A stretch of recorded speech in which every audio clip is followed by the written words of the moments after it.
Good morning everyone and welcome back to my channel. আজি বহুত দিনৰ মূৰত লং ভিডিঅ' লৈ আহিছোঁ আৰু এইফালে মই চুলি কাটি ল'লোঁ। কেনেকুৱা লাগিছে কমেণ্ট কৰি জনাব। চুলি কাটি দিলোঁ একদম চুটিকৈ। আৰু আজি মই আপোনালোকৰ ওচৰলৈ লৈ আহিছোঁ ফেচ মাছাজৰ ভিডিঅ' আৰু কাষ্টমাৰ বহি আছে বাহিৰত, মানে স্কুলৰ ফ্ৰেণ্ড হয়, তেওঁলোকে ফেচ মাছাজ কৰিবলৈ আহিছে আৰু ভাবিলোঁ আপোনালোকৰ লগতো শ্বেয়াৰ কৰোঁ আৰু দেখাম ষ্টেপ বাই ষ্টেপ মইনো কেনেকৈ মাছাজ কৰোঁ, কেনেকৈ ফেচ মাছাজ কৰা হয়, আপোনালোকক ধুনীয়াকৈ ষ্টেপ বাই ষ্টেপ দেখাই যাম। তেনেহ'লে বলক ষ্টাৰ্ট কৰোঁ। এইফালে এগৰাকী ফেচিয়েল কৰি মেলি ৰেডি, এয়া একদম মা পঢ়ি আছে ইয়াত আৰু এইফালে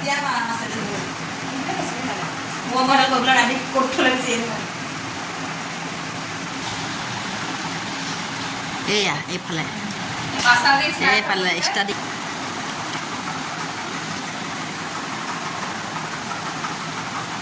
মাছাজিঙৰ এইটো প্ৰথম ষ্টেপ হয় দেই। এইফালে কৰিব লাগে, এনেকৈ কৰি এইফালে ঘূৰাই, এনেকৈ আকৌ এনেকৈ কৰি এইফালে ঘূৰাই, এনেকৈ এইফালে আহিব। তাৰপিছতে এইফালে নাকৰ এইফালে বা মাজেদি আহি পেলাই এইফালে আকৌ এনেকৈ এনেকৈ। এইটো হৈছে প্ৰথম ষ্টেপ।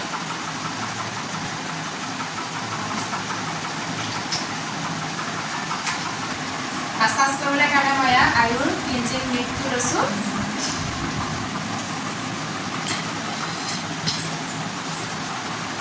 তাৰপাছতে 2 নম্বৰ ষ্টেপ মই এইভাগে কৰিছোঁ, খুজুৰিটো চাফা কৰিবলৈ কাৰণে এইভাগে কৰিছোঁ। তাৰপাছতে ওঠৰ তলৰ এখন লেতেৰা হৈ থাকে, মুখৰ বেছি ক'লা ক'লা হৈ থাকে আৰু সেইটো কাৰণে চাফা কৰিবৰ কাৰণে এইটো হৈছে 3 নম্বৰ ষ্টেপ। তাৰপাছতে এইটো হৈছে 4 নম্বৰ ষ্টেপ। মুখৰ কিনাৰতো ক'লা ক'লা হৈ থাকে, সেইটো কাৰণে এইভাগে কৰিব লাগে। কাৰণে এইভাগে কৰিলে ওপৰৰ ছাইডৰবিলাকো চাফা হৈ যায়।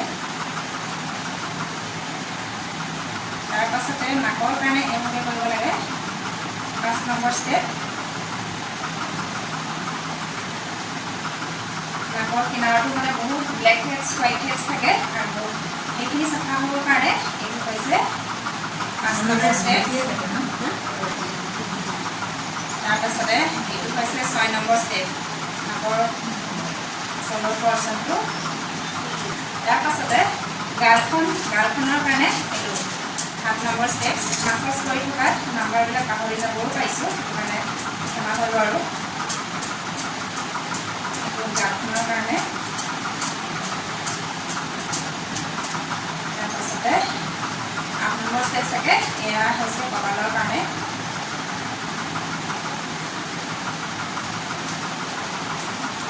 কপালখন চাফা কৰিবৰ কাৰণে এইভাগে কৰিব লাগে। তাৰপাছতে নেক্সট এইভাগে ডিঙিৰ ওচৰত,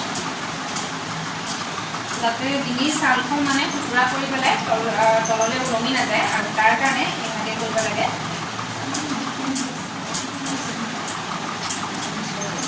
আৰু সদায় মাছাজ কৰোঁতে মানে আপোনালোকে ওপৰৰ ফালে কৰিব, কেতিয়াও তলৰ ফালে নকৰিব। তলৰ ফালে কৰিলে কি হয়, ছালখিনি মানে তললৈ ওলমি গুচি যায় আৰু সেইকাৰণে ওপৰলৈ কৰিব লাগে, তেতিয়াহে ছালটো মানে টাইট হয়।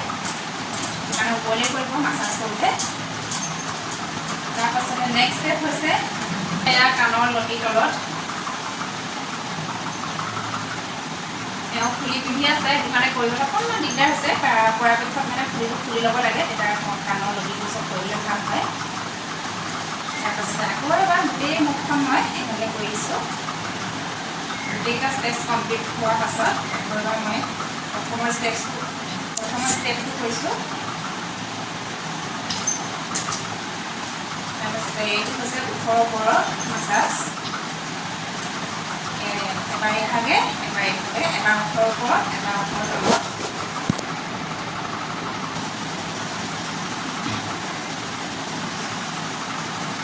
তাৰপাছতে এতিয়া এইটো হৈছে চকুকেইটা মানে একদম আৰাম পাবৰ কাৰণে, এইটো চকুৰ মাছাজ বুলিয়েই কয় বাৰু। চকুৰ একদম ঠাণ্ডা পৰি যায় এইখিনি কৰিলে।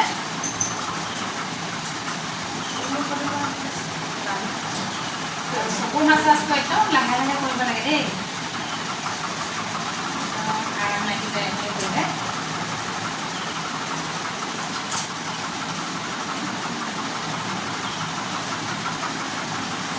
তাৰপাছতে এইটো এটা ষ্টেপ হয়, এনেকৈ নাকৰ ওপৰলৈকে নাকৰ মাছাজ।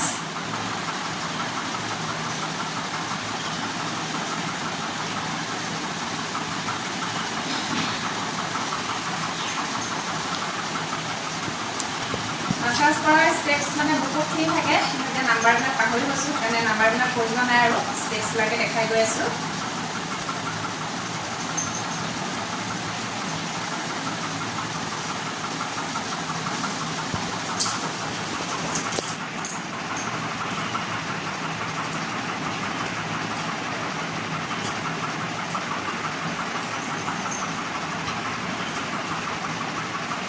এইভাগে তলৰ পৰা আনি পেলাই এইভাগে আনি পেলাই ইয়াত টিপা দিব লাগে এনেকুৱা আনি তাৰপিছত এনেকুৱা ইয়াত এইটো এটা নেক্সট ষ্টেপ হয় বেলেগ এটা ষ্টেপ হয় এইটো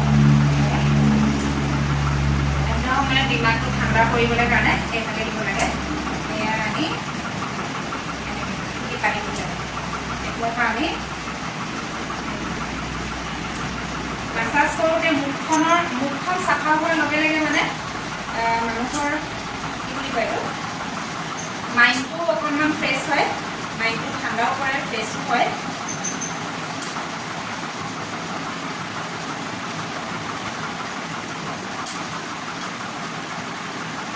এইফালে পৰা আনি কাণাচত দিব লাগে এইফালে পৰা আনি কাণাচত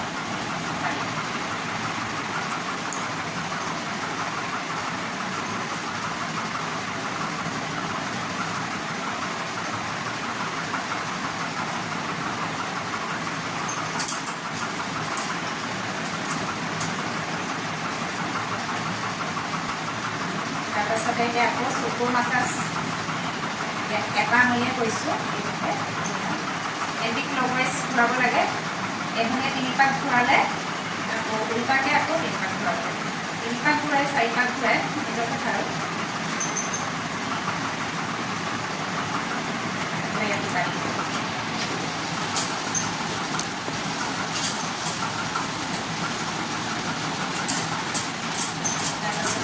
গালখন মানে পোন হ'বলৈ কাৰণে ওপৰলৈ উঠিবলৈ কাৰণে যাতে কুকুৰা কৰি তললৈ ওলমি নাযায় সেইটো কাৰণে এইটো ষ্টেপ হয়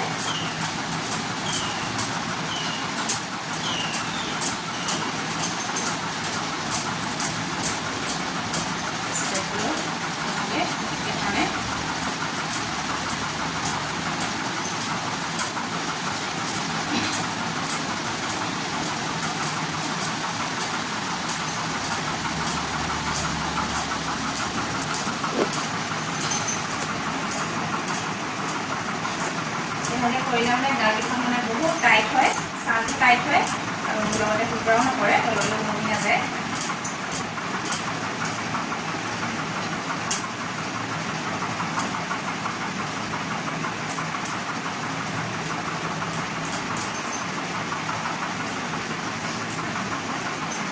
মাজে মাজে মই আগৰকেইটা ষ্টেপ আকৌ এবাৰ ৰিপিট কৰি দিছোঁ যাতে অকণমান ভালকৈ চাফা হয় সেইকাৰণে মাজে মাজে আকৌ আগৰকেইটা ষ্টেপছে মই ৰিপিট কৰিছোঁ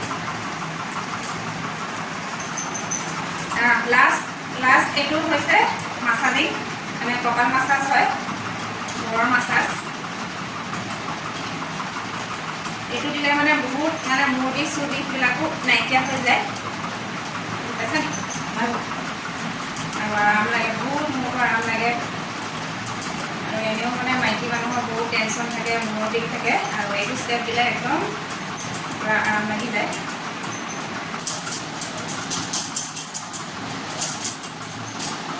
এতিয়া একেবাৰে লাষ্টত আৰু সামৰি মাৰোঁ আৰু একেবাৰে লাষ্টত থাকে ডিঙিটোৰ পৰা ওপৰলৈকে এনেকৈ টানি আনিছোঁ তাৰপিছতে এয়া এনেকৈ টানি আনিছোঁ গালখন তাৰপিছতে গোটেই ছালখিনি মানে ওপৰলৈ টানি টানি পেলাই টিপা মাৰি মাৰি দিছোঁ এনেকৈ ছালখন পুৰা ঠিক থাকে আৰু টাইট হৈ থাকে এয়া এইভাগে টানি আনি আহি পেলাই ইয়াত এইখিনি টিপা দিয়ে তাৰপিছতে এইখিনি টানি আনি এইখিনি টিপা দিছোঁ এইখিনি টানি আনি এইখিনি টিপা দিছোঁ চকুকেইটাৰ ওচৰত টানি আনি এইখিনি টিপা দিছোঁ এইফালে আনি এয়া আজিলৈ bye bye bye bye bye bye bye